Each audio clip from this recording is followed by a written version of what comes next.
I know a lot of people who hate pushing up. I was thinking, but why? Why do people not like sessioning? Some people like sessioning, and everyone agrees it's really good for your progression and your skill. But why do some people hate it so much? And what's discouraging them from doing it? So one of the things about sessioning, I think it depends what cycling culture you came from. So if you come from a BMX kind of background, I reckon you're pretty into sessioning. And if you race downhill, doubly so. Because you're walking the track, you're puzzling it, you've got a trick, you've got a feature, you've got a piece of urban furniture, you're trying to do something, you do it, you session it. I think if you come from a road, a cross-country background, you're not really doing it. And I think if you self-identify as an enduro rider, then probably not likely to do it either. Even though it's racing, the style of racing doesn't really lend itself to it, I don't think. But as we all know, the fast people are people who session. And I think Strava also has a big part in this.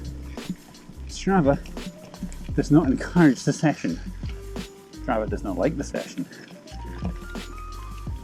Strava encourages you to not only ride top to bottom, to not stop and look at something or puzzle it or identify the better lines.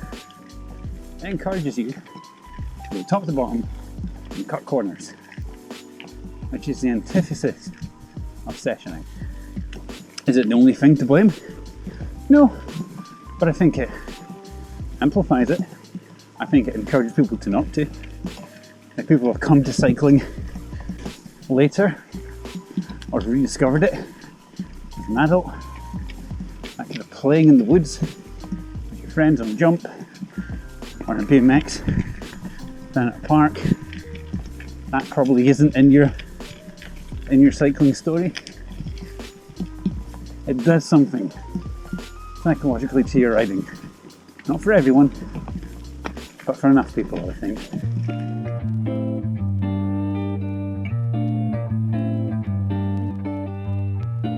Anyway, that's enough staring at that. Let's try and not crash on this trail.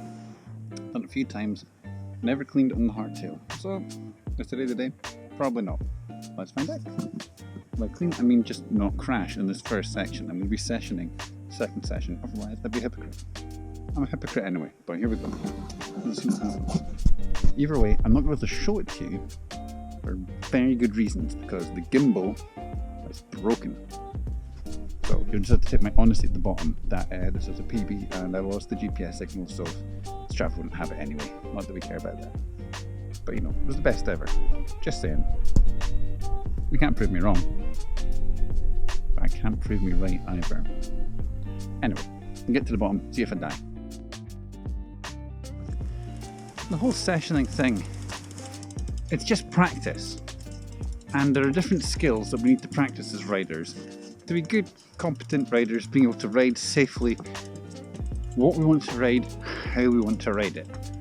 And part of that is riding a trail top to bottom, not stalling, seeing what's coming, reacting to the terrain that you don't know.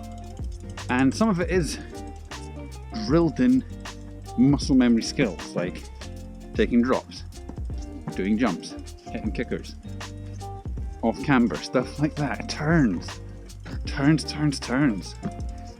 All of that stuff is an individual skill that we can practice in isolation. Well, I had it described to me by someone who used to be Reese Wilson's coach. It's unconscious competence.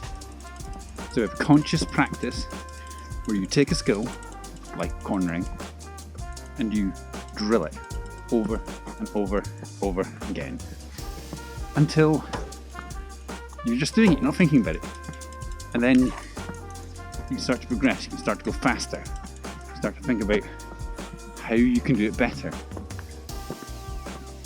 But you need to have that baseline of the skill in already, and that's where sessioning comes in. And other sports do it. Other sports do it all the time. You know, e-bikes are the new golf, Sessioning is mountain bike's driving range, or putting green, where you practice a skill in isolation. And there are a lot of riders, myself included, who are pretty bad at that. Well, I'm terrible at golf, but I'm also terrible at actually sessioning. And every winter, when things get a little bit muddier, riding full trails is going to cut them up, finding a dry or frozen corner where the trail can take it, and sessioning some turns, practicing your drops, practicing your jumping technique, all that stuff. Get it dialed in the winter. Because if you want to go fast, it's the key to it. You want to ride confidently and safely. It's pretty important for that too. I was also once described as running like a cross-country racer from the 90s, which is my background, which is where I come from in terms of riding style.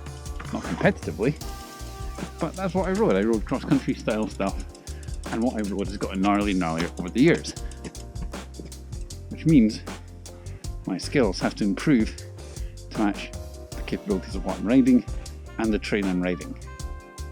That's where I really need the session and make it part of my weekly riding diet. So that is part of 2021's New Year's resolution, is to actually session stuff, not just randomly. I'm going to give myself a target of one thing per week where I just pick an object. Pick an object? Yeah, I know, pick an apple.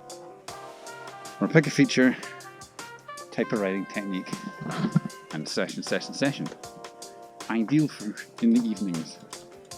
For a bit of night riding, you have an hour. Just find a turn. Session. If you made it this far, thanks for watching. Give us a like, subscribe, and let us know in the comments if you session and how you find it's helped or not your riding. And thanks for riding for us today, and we'll see you in the next one.